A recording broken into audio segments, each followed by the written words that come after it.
नमस्कार। मैं कविता कौशिक रचना कौशल और पत्रकारीय लेखन में आज आपके समक्ष लेकर प्रस्तुत हुई हूँ फीचर लेखन। अक्सर बच्चे फीचर लेखन और समाचार लेखन को एक ही समझ लेते हैं। आज मैं सरल भाषा में आपके सामने प्रस्तुत करूँगी कि समाचार लेखन और फीचर लेखन में क्या अंतर है और एग्जाम की दृष्टि से ये किस तरह से महत्वपूर्ण है। बच्चों, अंत तक बने रहिएगा। बहुत ही मेहनत से मैंने ये वीडियो बनाया है। अगर आपको पसंद आए तो लाइक कीजिएगा, शेयर कीजिएगा। चलिए आज शुरुआत करते हैं फीचर लेखन की। फीचर लेखन क्या होता है बच्चों? फीचर लेखन समाचार लेखन जैसा ही होता है, लेकिन समाचार जैसा होते हुए भी इसमें अंतर होता है। फीचर एक सुव्यवस्थित, सृजनात्मक और आत्मनिष्ठ लेखन है जिसका उद्देश्य पाठकों को सूचना देने, शिक्षित करने के साथ साथ मुख्य रूप से मनोरंजन करना होता है। बच्चों, हम अक्सर समाचार लेखन को ही फीचर लेखन मान लेते हैं और आलेख लेखन और फीचर लेखन में भी फर्क नहीं कर पाते, लेकिन ऐसा नहीं है। समाचार लेखन अलग है और समाचार पत्रों में ही फीचर लेखन कहीं न कहीं होता है और हर समाचार पत्र में आपको फीचर लेखन देखने को मिल जाएगा, बस हम ध्यान नहीं दे पाते हैं। इस वीडियो के माध्यम से मैं ये स्पष्ट करूंगी कि फीचर लेखन कैसे लिखते हैं, उसकी परिभाषा क्या है, उसका प्रारूप क्या होना चाहिए, कितने शब्दों तक होना चाहिए और उसको समाचार पत्र से, समाचार लेखन से कैसे अलग प्रस्तुत करना होता है। चलिए बच्चों, मैं आपको बताती हूँ कि फीचर लेखन और समाचार लेखन में मुख्य अंतर क्या होता है।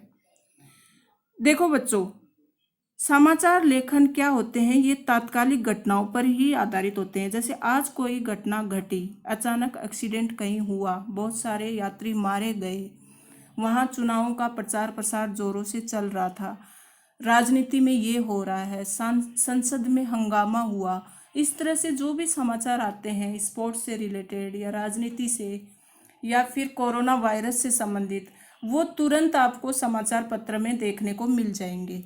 वो तात्कालिक घटनाओं पर आधारित होते हैं। लेकिन फीचर लेखन जो है वो तात्कालिक घटनाओं पर आधारित नहीं होते। ये हल्के फुल्के विषयों को लेकर या इससे भी गंभीर विषयों पर हो सकते हैं। कोई भी विषय हो सकता है, दुर्घटना से संबंधित विषय हो सकता है कि आजकल बहुत ज़्यादा सड़क दुर्घटनाएं होती हैं, ऐसा विषय आपको दे दिया जाता है। ऑनलाइन पढ़ाई, इसके ऊपर आपको लिखने के लिए दे दिया जा सकता है। दहेज प्रथा एक ज्वलंत समस्या, ये भी दिया जा सकता है। किसी व्यक्ति के बारे में, महात्मा गांधी राष्ट्रपिता, तो इसके ऊपर भी आपको दिया जा सकता है। लेकिन ध्यान ये रखना है कि फीचर लेखन में हमें सूचना के साथ साथ उसको व्यवस्थित तरीके से मनोरंजक और आकर्षक भी बनाना होता है, जबकि समाचार लेखन में ऐसा नहीं होता है। समाचार लेखन में सिर्फ जो मुद्दे होते हैं उनको हमें वैसा का वैसा लिखना होता है, उसमें हम अपनी भावनाएं व्यक्त नहीं कर सकते, जबकि इसमें हम अपनी राय और दूसरों की राय भी ऐड कर सकते हैं। फिर देखो, इसमें लेखक अपनी भावनाएं और विचार प्रकट कर सकता है, किसमें? फीचर में, लेकिन इसमें नहीं कर सकता। फीचर का उद्देश्य मनोरंजन करना होता है और इसका उद्देश्य केवल सूचना देना होता है। फिर देखो, इसकी शैली कथात्मक होती है, किसकी? फीचर की, जबकि उसकी शैली उल्टे पिरामिड के जैसी होती है। जब मैं समाचार लेखन आपको बताऊंगी तब मैं समझाऊंगी उल्टा पिरामिड क्या होता है। संक्षेप में बता देती हूँ कि सबसे ऊपर महत्वपूर्ण न्यूज़ रहती है, उसके बाद कम महत्वपूर्ण, उसके बाद कम महत्वपूर्ण। तो ऊपर का हिस्सा चौड़ा और नीचे का हिस्सा एकदम शंकु आकार का, तो इस तरह से वो उल्टे पिरामिड में होता है। जबकि ये उसके विपरीत है फीचर लेखन। इसमें आपको शुरुआत भी रोचक होनी चाहिए और अंत भी रोचक होना चाहिए। इसकी भाषा सरल होनी चाहिए फीचर की, ठीक है, आकर्षक होनी चाहिए, मन को छूने वाली होनी चाहिए और इसकी अधिकतम शब्द सीमा नहीं होती। ये 250 शब्दों से लेकर 2500 शब्दों तक का भी हो सकता है विषय को देखते हुए, है ना बच्चों? ये इतना आपको समझ में आ गया होगा। चलिए आगे बढ़ते हैं। देखो बच्चों, मैं आपको समझा रही हूँ कि अपने विचार, अपनी अभिव्यक्ति करने के माध्यम बहुत हैं। पत्र पत्रिकाओं के माध्यम से, मोबाइल के माध्यम से, कंप्यूटर, इंटरनेट के माध्यम से, डाक के द्वारा हम अपने विचारों को दूसरों तक संप्रेषित करते हैं, पहुंचाते हैं। पत्र पत्रिका जिसमें ज्ञान, विज्ञान, मनोरंजन, सिनेमा, राजनीति तथा अन्य प्रकार की जानकारी उपस्थित रहती है। इस लेखन में समाचार लेखन तथा फीचर लेखन का विशेष महत्व रहता है। समाचार लेखन जहां लोगों को किसी घटना से जुड़ी जानकारी उपलब्ध करवाता है, वहीं फीचर लेखन जानकारी के साथ साथ रोचक तथ्य भी उपलब्ध करवाता है और मनोरंजन का कार्य भी करती है। समझ में आया? फीचर लेखन मतलब सूचनाएं तो देता ही है, साथ साथ आपका मनोरंजन भी उससे होता है। चटपटे अंदाज में फीचर लेखन किया जाता है। चलिए आगे बताते हैं। ये तो मैंने पूरा समझा दिया आपको कि फीचर लेखन का मुख्य कार्य पात्रों के द्वारा घटना का प्रस्तुतिकरण है। इसकी शैली आकर्षक होती है ताकि एक पाठक इस कला के से तन्मयता और एकाग्रता के साथ रुचि लेकर पढ़ सके।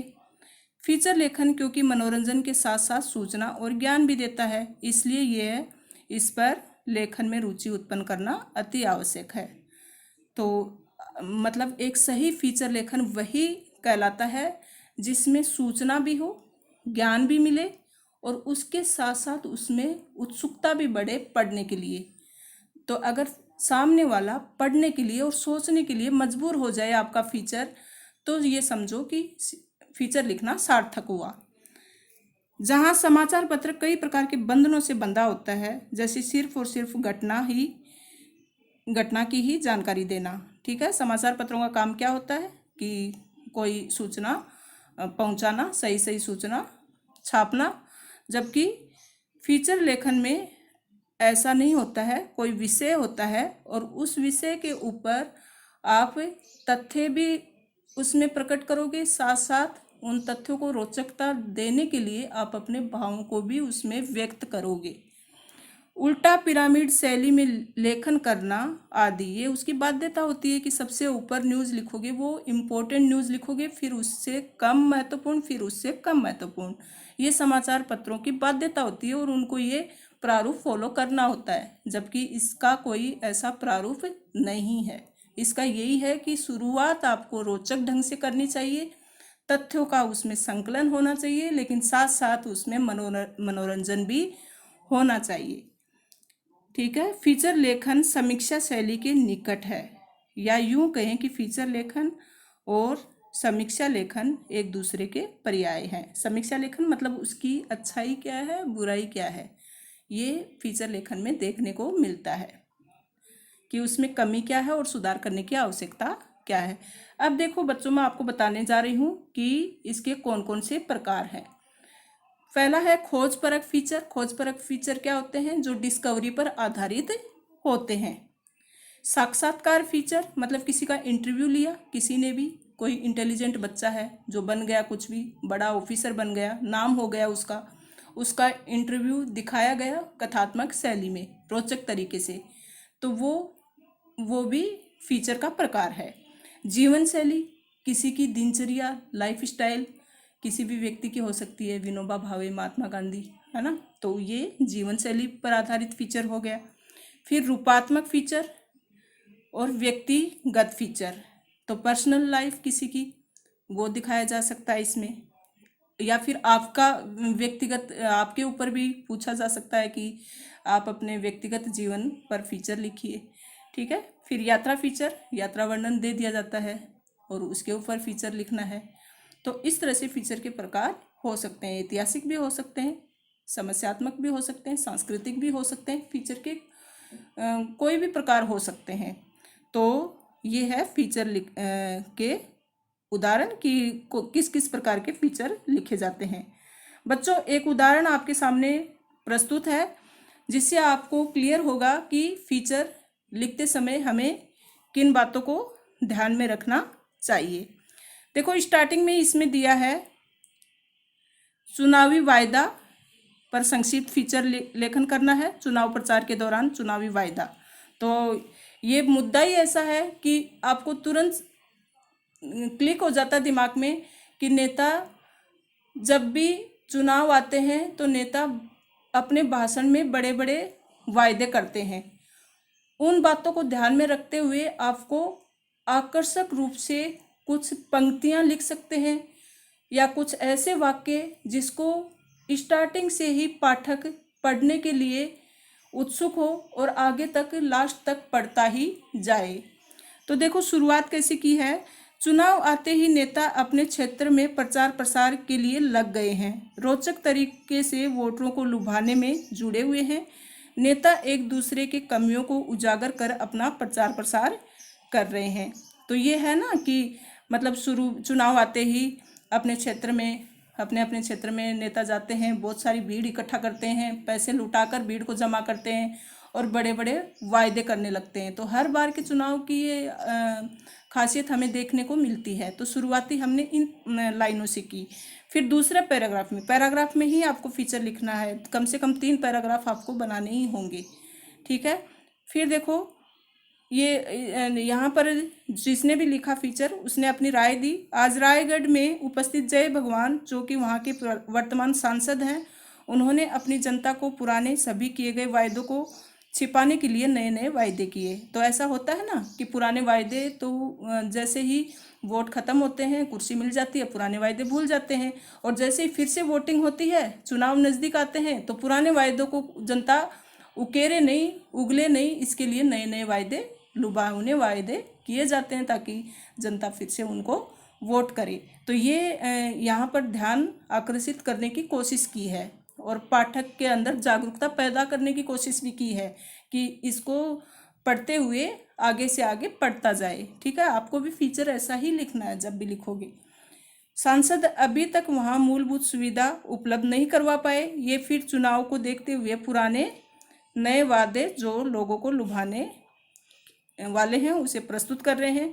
और चुनावी वायदे कौन कौन से किए गए ये बताना चाहते हैं कि सड़क नाली बनवाना सभी के लिए, एक एक लैपटॉप कॉलेज विद्यार्थी को देंगे, धार्मिक स्थलों का निर्माण करेंगे, गरीबों को घर देंगे, कच्ची कॉलोनी को पक्का करके सुविधा को बेहतर करेंगे, सरकारी अस्पताल का निर्माण करेंगे, है ना। तो इस तरह से फीचर लेखन में ये बताया है लिखने वाले ने कि इस तरह से वायदे करते हैं। और फिर साथ साथ एक चित्र भी दिया है ये बताने के लिए कि फीचर लिखते समय आवश्यकता अनुसार आप चित्र का भी प्रयोग कर सकते हो, है ना बच्चों। तो देखो यहाँ पर चित्र दिया है, तो आपको आवश्यकता अनुसार कर सको तो चित्र का भी प्रयोग करना है। फिर अंत में उसका समापन आपको उस समस्या को सुलझाने का उपाय बताते हुए करना है। जो भी गंभीर समस्या है या कुछ भी है तो आपको सोचने के लिए विवश हो जाना है और दूसरों को भी विवश करना है। तो अच्छा फीचर वही कहलाता है जिसमें पाठक सोचने के लिए विवश हो जाए। तो अंत में क्या बताया कि वह नेताजी के आधे घंटे भाषण को सुनने के लिए 4 घंटे से बैठे हुए थे। कौन? जनता। इस प्रकार की घटना केवल रामगढ़ की ही नहीं अपितु पूरे देश में हो रही है। वोटरों को अब ये विचार करना होगा कि कौन सांसद उन्हें खोखले आश्वासन दे रहा है और कौन विकास और उत्थान की बातें कर रहा है। अतः अब लोगों को अथवा वोटरों को ये विचार करना होगा, धर्म जात पात इन सब के बहकावे में ना आकर लोगों को अपना एक मजबूत सुदृढ़ कर्मठ नेता चुनने की आवश्यकता है। तो ये ध्यान आकर्षित करने की कोशिश की गई है। अंत में आपको समापन इस तरह से करना है। आशा है विद्यार्थियों फीचर लेखन का तरीका, फीचर को लिखते समय किन बातों को ध्यान में रखना चाहिए, ये बातें, फीचर कैसा होना चाहिए, फीचर की शुरुआत कैसी होनी चाहिए, मध्यम भाग कैसा होना चाहिए और अंत कैसे होना चाहिए, ये बात, समाचार लेखन और फीचर लेखन में क्या मुख्य अंतर होता है, ये बात, ये सभी बातें आपको अच्छे से समझ में आ गई होंगी। अगर वीडियो आपको पसंद आया तो ज़रूर लाइक करना, कमेंट करना बच्चों, कुछ कमी लगे तो, और नहीं लगे तो भी अच्छे अच्छे कमेंट करना। धन्यवाद।